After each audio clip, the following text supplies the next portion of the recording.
Good morning, everybody. We'll wrap up our first week here today by continuing with our review of arithmetic. Again, think of it as looking at the number theory behind it, not reviewing the practices, because these are basic concepts. But we're going to work with fractions today. And of course, you've all seen fractions before, and I've worked with them for probably close to 10 years. But some things to review. So we have a fraction like 3/4, and we have already mentioned that that top number, the numerator, is a count telling us that we have 3 of something, and that bottom number, the denominator, is a name telling us what it is that we have 3 of. So one of the first things we really need to do is define what does it mean to be a fourth. Probably the simplest way to illustrate that is to go back to the elementary school illustration of a pizza cut into 4 pieces. Pretend those are 4 equal pieces. So the fourth means either every whole object is cut into 4 equal pieces, or that it takes 4 of these pieces to make a whole object. And of course, the 3 means we have 3 of those. Well, one of the functions we need to be able to do is to rename these fractions. And from this illustration, one of the simplest ways to do that is to just take those pieces, of those slices of pizza, and cut them into smaller slices. So if I cut each slice into 3 equal slices, like that. Now, how many total pieces does it take to make one pizza?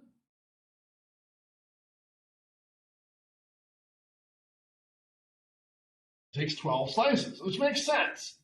We had 4 before, and we cut each of them into 3 equal pieces.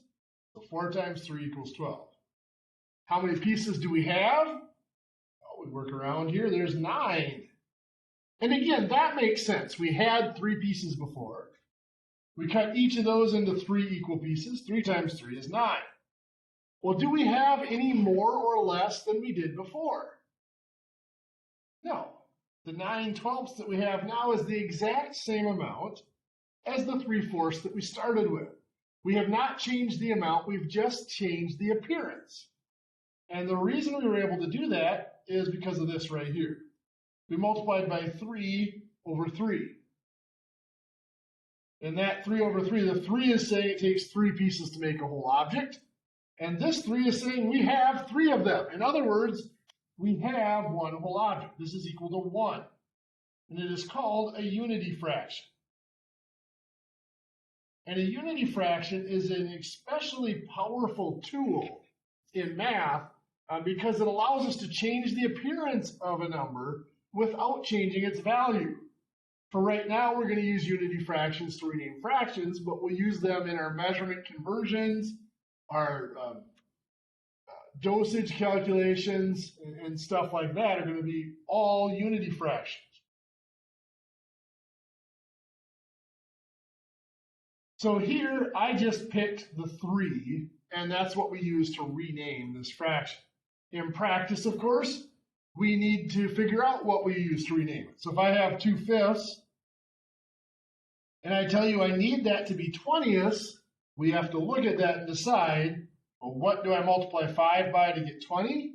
And of course, that would be 4. Good. So then we have to multiply the top by 4 so that we're really multiplying by 4 over 4 to get that unity fraction. 2 times 4 is 8. And as we said before, 8/20ths has exactly the same value as 2/5. They just look different. We changed the appearance, but not the value. Well, as we mentioned yesterday, everything in math has to be reversible.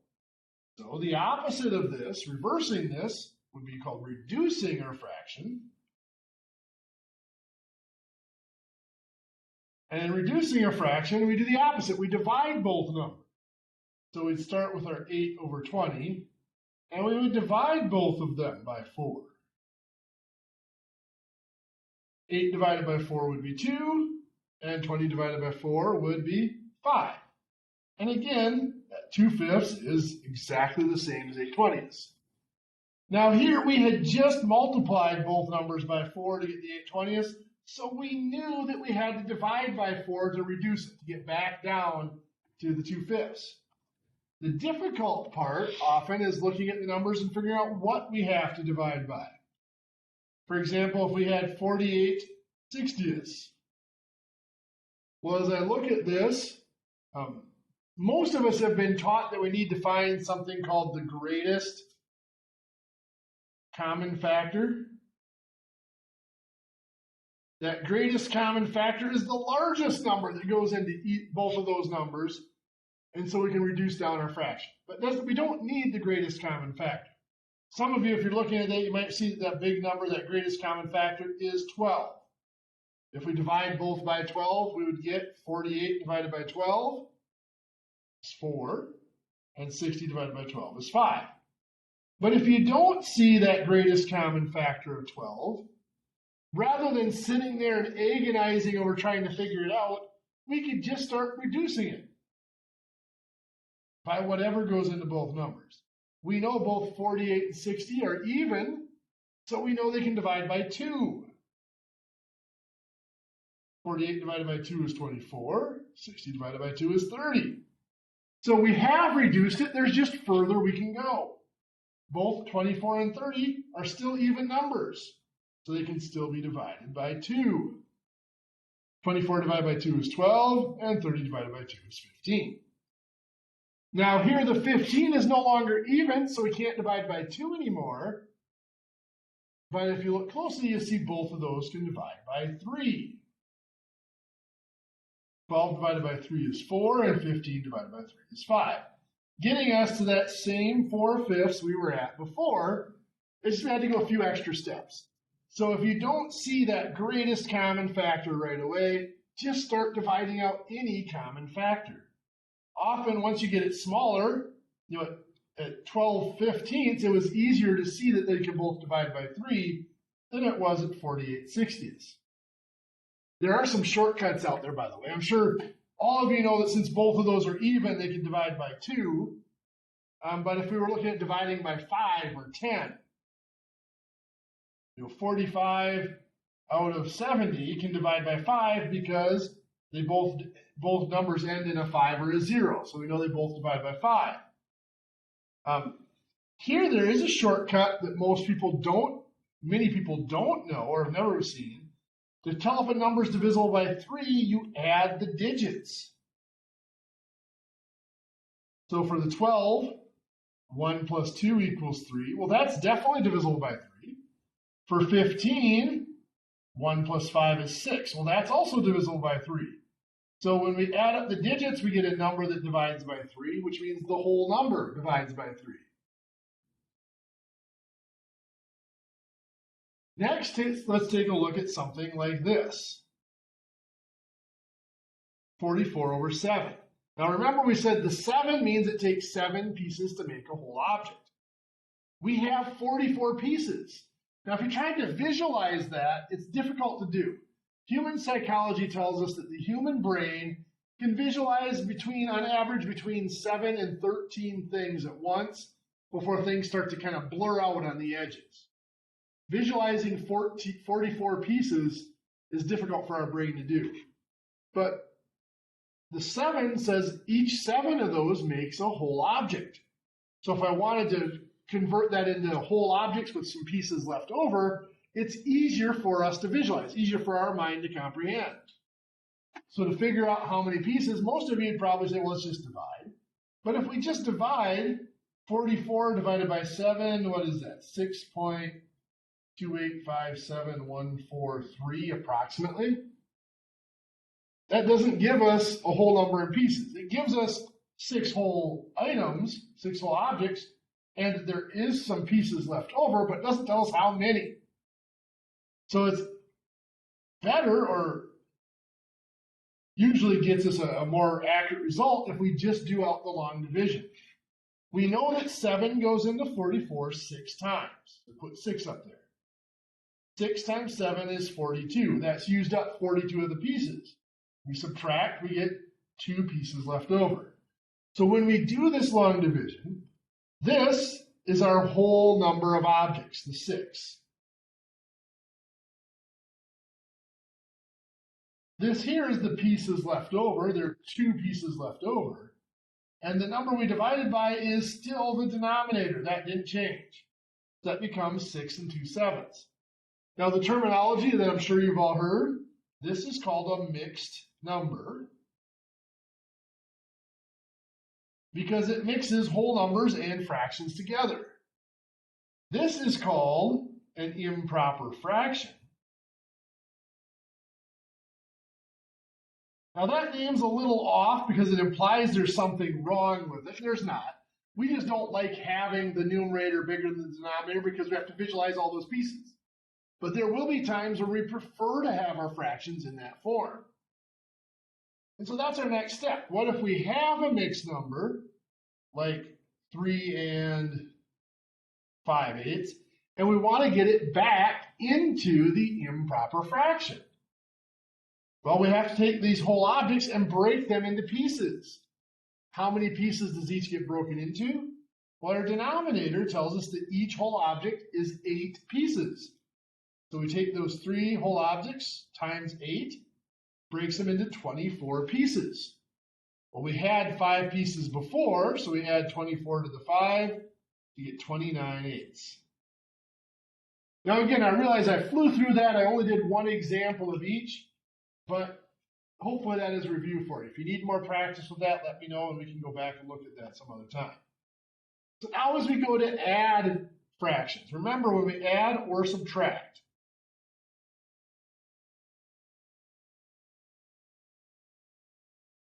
we must have the same name.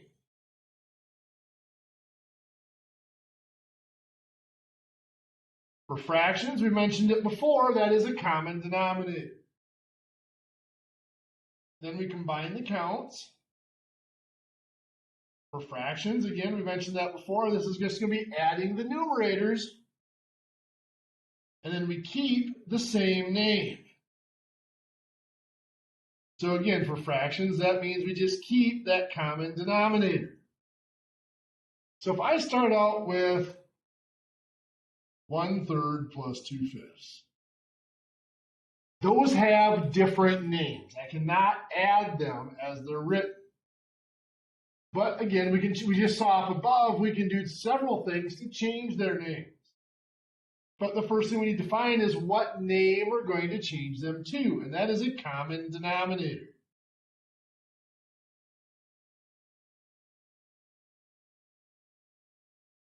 Now, there's a lot of ways to find a common denominator. One of the simplest ones is to just multiply. 3 times 5 gives us 15. That will always be a common denominator. But again, we tend to look for something called a least common denominator.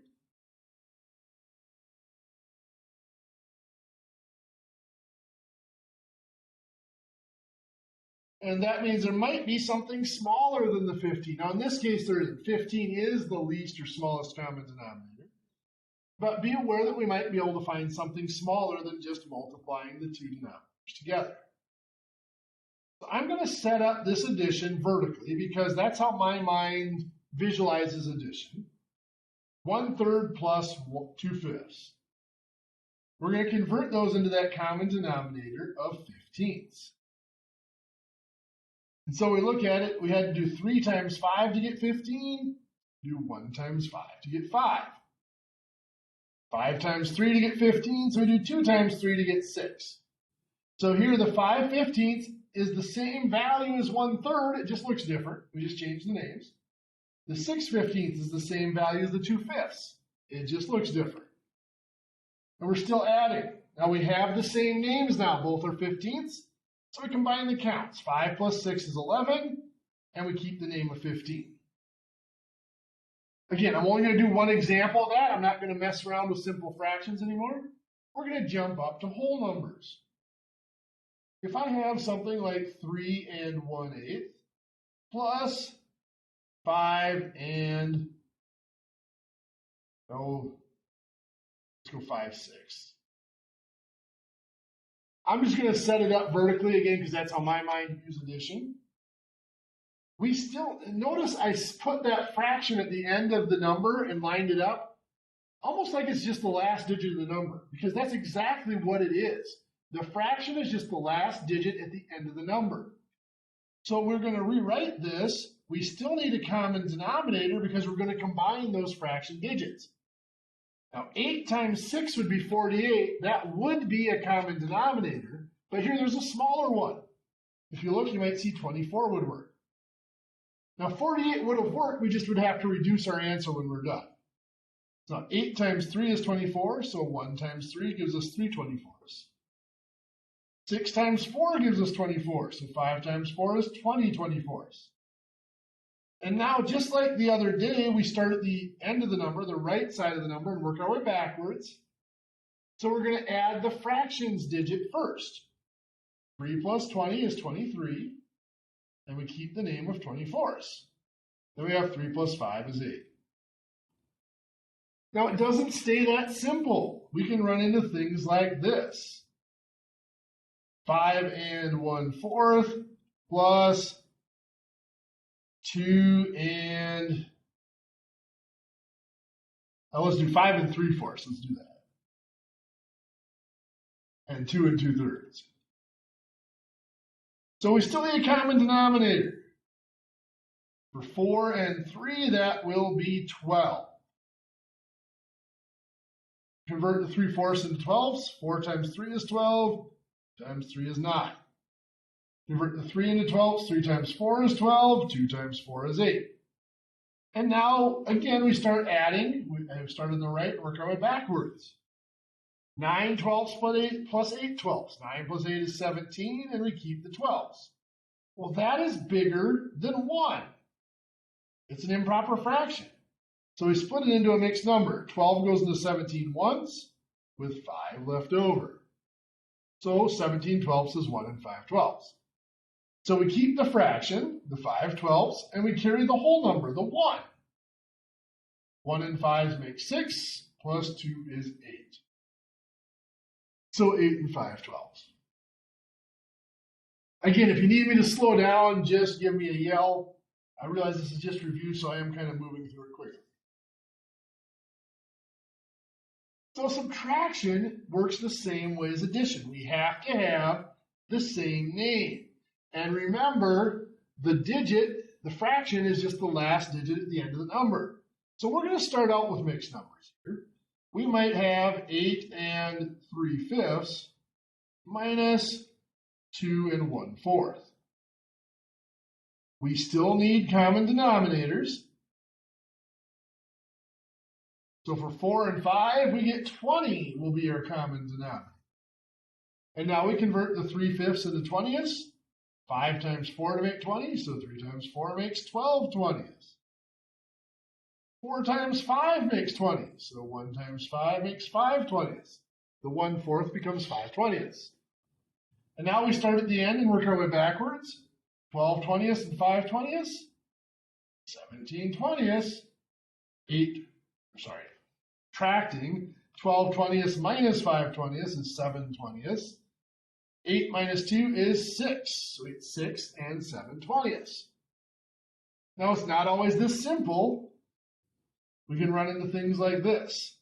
9 1/3 minus 5 3/8. So again, we need a common denominator. For thirds and eighths, it will be 24.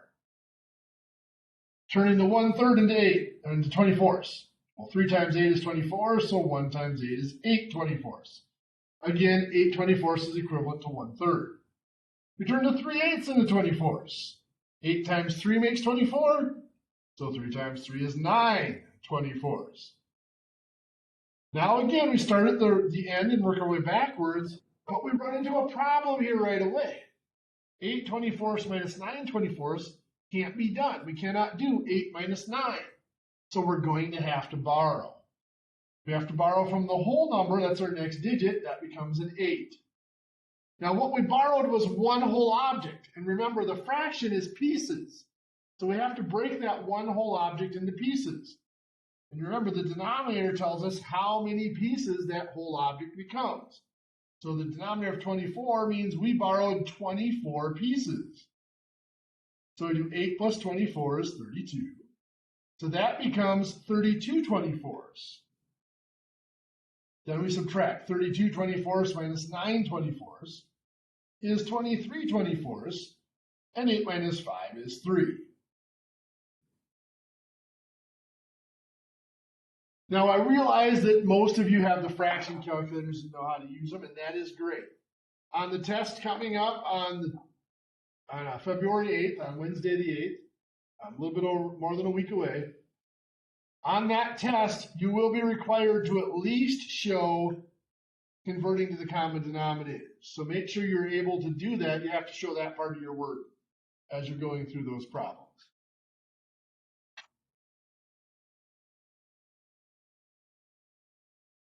Let's look at multiplication and division. When we multiply and divide, we do not need the same name.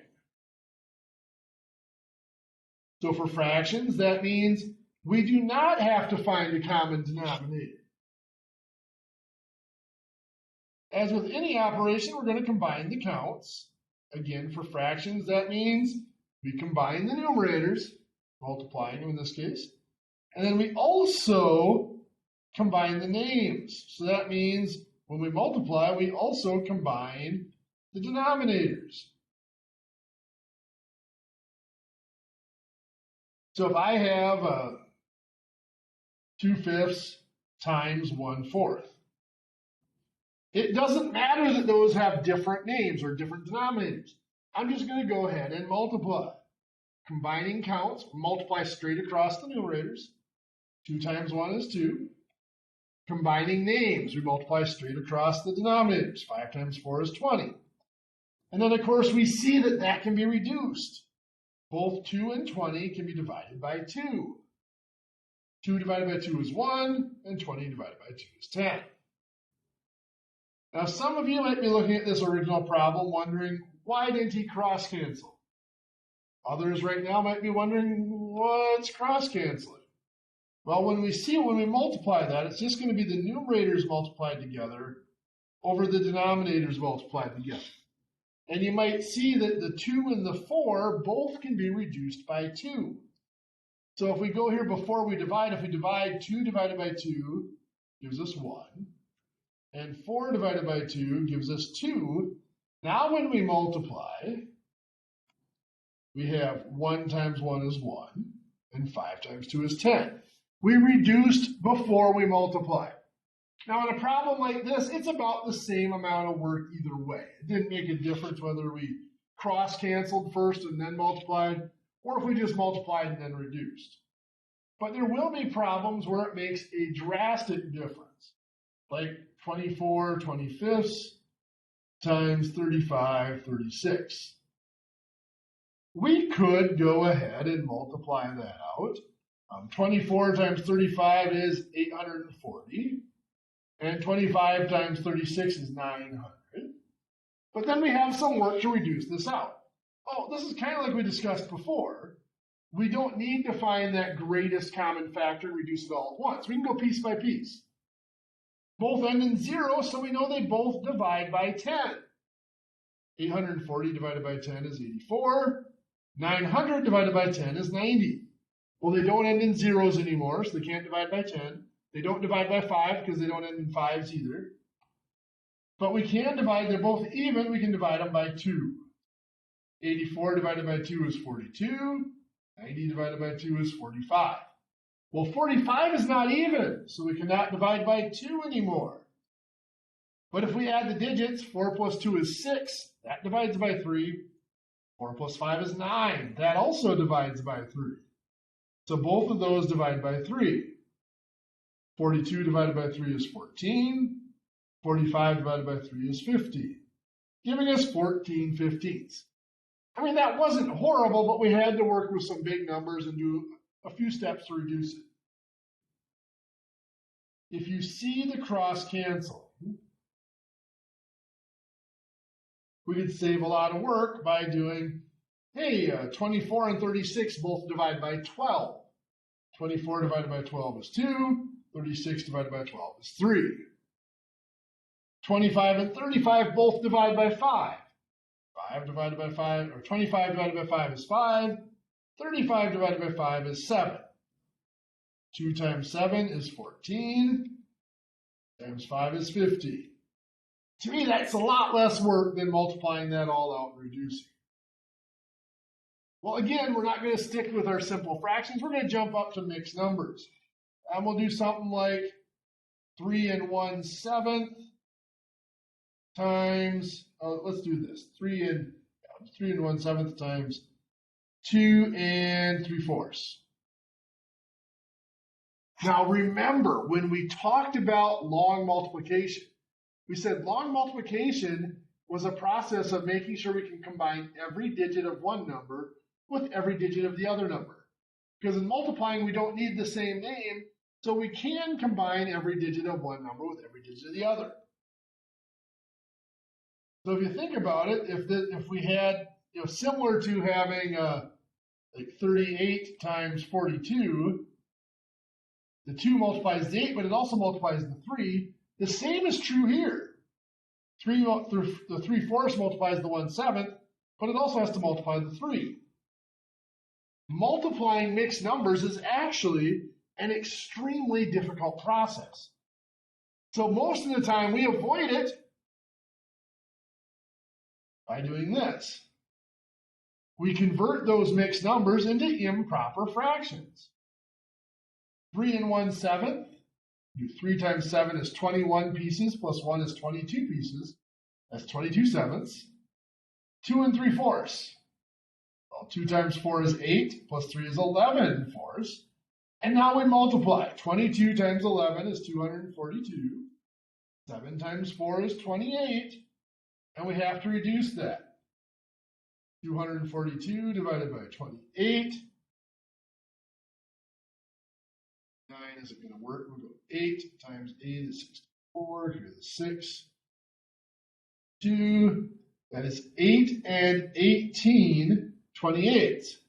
Did I do that right? Yeah, we did. So 8 and 18, 28. Of course, the 18 28s will reduce to 9/14. That was a lot of work, but it's way simpler than doing it as mixed numbers. Just to satisfy a devilish curiosity, let me show you quick how we actually multiplied the mixed numbers. I'm never going to make you do this because it's a difficult process, but I want you to see it. So we start out with the 3/4 times 1/7. Well, 3 times 1 is 3, 4 times 7 is 28. Then we do the 3/4 times 3. Well, to multiply by a whole number, we make it 3/1 to make it a fraction. 3 times 3 is 9, 4 times 1 is 4. That is 2 and 1/4. Well, then we do the 2 times 1/7. Again, we make that 2/1 times 1/7. That's 2 sevenths. And then we do the 3 times 2, the whole numbers. 2 times 3 is 6. Well, we have to add all of those up to get our total. We need a common denominator. The common denominator is going to be 28. So this will stay 3 28ths. 1/4, well, it becomes 7 28ths. 2 sevenths becomes 8 28ths. And then we just have the 6. 3 and 7 is 10, plus 8 is 18 28ths. That'll reduce to 9/14. 2 and 6 makes 8. Notice we get the same result, but as much of a pain as it is to work with these mixed numbers and reduce it back down, I think it's way easier than doing the long multiplication with our mixed numbers. Now, if you actually like this over here, feel free to do it that way. And if you want to see more examples, let me know, and I can show you more examples if you think you like that way better. I found people make a lot more mistakes doing this. It's way fewer mistakes when people just turn them into the mixed numbers. So let's do one more example before we move on to division. We might have 5 1/3 times 2 3/4. So again, we make them both into improper fractions. Now the denominators are going to stay the same. This is going to stay thirds. So 5 1/3, 5 times 3 is 15, plus 1 is 16 thirds. This is going to stay fourths. 2 times 4 is 8, plus 3 is 11 fourths. Now this is multiplication in every way, and to simplify this, I am going to cross cancel. 16 and 4 both divide by 4. 4 divided by 4 is 1, and 16 divided by 4 is 4. 4 times 11 is 44, and 3 times 1 is 3. Now we have to reduce that down. 44 divided by 3. Well, 3 goes into 4 once. That's 3. 1 left over. Bring down the 4. 3 goes into 14 4 times. That's 12 with 2 left over. This is 14 and 2/3. Let's look at division. Just like with whole numbers, division with fractions is the one operation that has been shortcutted and manipulated and to the point where we don't even recognize it anymore. Let me show you what I mean. We talked about division following the same rules as multiplication. Well, when we multiplied fractions, we just multiplied straight across. Numerator times numerator, denominator times denominator. So when we divide fractions, can we divide straight across? Can I do 12 divided by 4 is 3? 25 divided by 5 is 5? Does that work? Is that the correct answer? It actually is. So why don't we do that every time? Well, because we run into things like this. 3/4 divided by 2/3. Well, 3 divided by 4 doesn't come out to an even number. It's 1 1/2. 4 divided by 3 doesn't come out to an even number. It's 1 1/3. So we don't do that because they don't always divide out to a whole number. Not always divisible is the term we use. What we were taught to do was this. We keep the first fraction. The division operates on the fraction that comes after it. We change that to multiplication by the reciprocal. The reciprocal, remember, is just flipping it over. So 2 over 3 becomes 3 over 2. And now we do the multiplication. 3 times 3 is 9. 4 times 2 is 8. 9 over 8, or 1 1/8. Well, believe it or not, this process of multiplying by the reciprocal came from this. Let's take a look.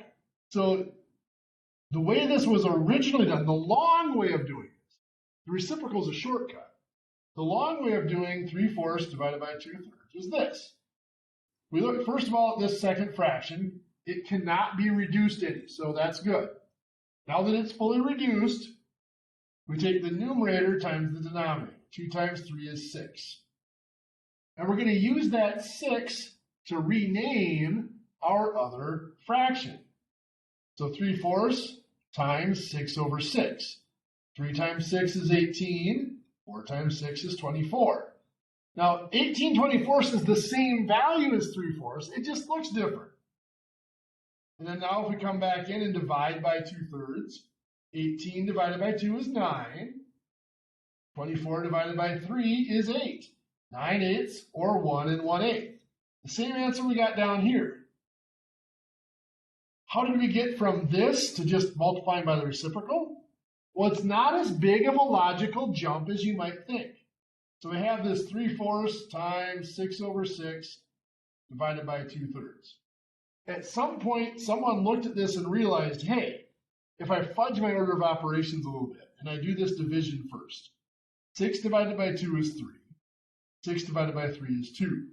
What I get here is always just this number flipped over. So they gave that the fancy name of reciprocal. Then all that's left is to take the 3/4 times that. So this multiplying by the reciprocal is just a shortcut where we're skipping a whole bunch of steps in this process. Now again, I'm not going to do any more examples of simple fractions. Let's jump up to an improper fraction. So like 3 3/4 divided by 1 1/5. If we're going to turn them into multiplication, it makes sense that we do the same thing we did with multiplication. which is make them improper fractions. 3 times 4 is 12, plus 3 is 15. 1 times 5 is 5, plus 1 is 6. Now this is still division at this point. So it's tempting to cross cancel, but we cannot, because it's still division. The next step, of course, the 15/4, the first fraction doesn't change. The division operates on the fraction coming after it. So it becomes times the reciprocal of that would be 5/6. Now we could cross cancel. In this one, both the 15 and the 6 divide by 3. 6 divided by 3 is 2. 15 divided by 3 is 5. So 5 times 5 is 25. 4 times 2 is 8. 25 divided by 8. 8 goes in there 3 times. That's 24. There's 1 left over. That is 3 1/8. So again, I know this is a lot of review, but the number theory behind this is important. We mentioned that idea of a unity fraction. Unity fractions is one of the most powerful tools in math. We saw, 3/3 or 7/7, an obvious unity fraction. But a unity fraction is any fraction where the numerator is equal to the denominator. But they don't have to look the same. So a unity fraction is used in measurement conversions. 12 inches equals 1 foot. Well, that could give us a unity fraction of 12 inches over 1 foot. So when we go to do measurement conversions, if I have 7 feet and I need to convert it into inches, I can use that unity fraction. I make the 7 feet a fraction by putting it over 1. And now I multiply by 12 inches over 1 foot. And here's where that cross-canceling becomes important, because we cross-cancel the feet. That unit is gone, leaving us with just the inches. 7 times 12 inches is 84 inches. 1 times 1 is 1. 84 inches over 1, or just 84 inches. So any equivalency, measurement equivalency especially, can be used as a unity fraction. The other thing is any rate can be used as a unity fraction. For example, we might have 50 miles per hour. We abbreviate it like that, but it really means 50 miles per 1 hour. And it can be used as a unity fraction. That's saying that 50 miles is equivalent to 1 hour, so we can use it for conversions. If I am driving for 3 hours at 50 miles per hour, and I want to figure out how far that is, I can convert that time into a distance using this unity fraction. Put 3 hours over 1. I'm going to put hours on bottom so that they cancel out, they cross cancel. 1 hour is equal to 50 miles. Hours cancel. 3 times 50 miles is 150 miles. 1 times 1 is 1, so it's just 150 miles. In our medical dosage calculation, this becomes huge. This process, by the way, is called dimensional analysis.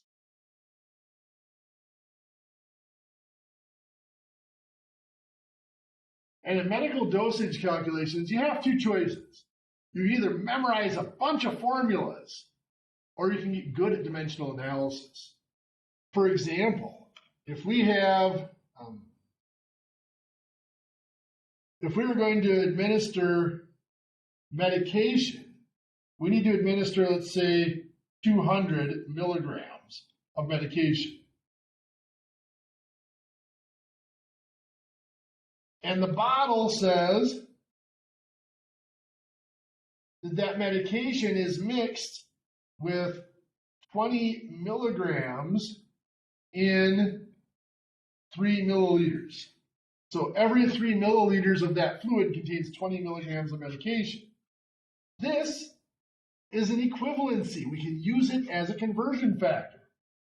So we need to know how many milliliters to give the patient. We take our 200 milligrams over 1. We're getting rid of milligrams, so we put them on bottom. 20 milligrams is equivalent to 3 milliliters. So the milligrams cancel out. 200 times 3 milliliters is 600 milliliters. 1 times 20 is 20. Now we actually do have to divide this out to get our final answer. 600 milliliters divided by 20 is 30 milliliters. So administering 30 milliliters to the patient will give them the 200 milligrams of medication that they require. Now the textbook takes this to a little bit of an extreme. When we get into more dimensional analysis, it's going to take some really weird units and have you cross cancel them out. We'll look at that more when we get there. For now, we're a couple minutes early, but we'll give you the homework and let you go ahead and get started. Like I said, I promise after this first unit, we do get into some much more difficult material quickly. But for now, we'll do the review of our arithmetic just to get that number theory behind it. Like I said, the unity fractions, the dimensional analysis, count and name, place values, and all that. So on pages 18 through 21 in the book, 1 through 97, the odds, practice what we were just going over. Now, like I mentioned on Wednesday, there's 49 problems here. I'm not expecting you to go do 49 problems. If you struggle with it and you need the practice, great. But I'm not collecting these. So if you do the first couple are easy, skip ahead, do some of the more difficult ones. Make sure you at least always do the word problems. Make sure you're familiar with those. And again, make sure that as you're doing these, you can write out the process of finding the common denominator and all that, because that part will be required on the test. Okay, with that, we'll let you guys have some time to get started on your work. I'm going to go ahead and log off. You guys have a great weekend, and we'll see you all on Monday.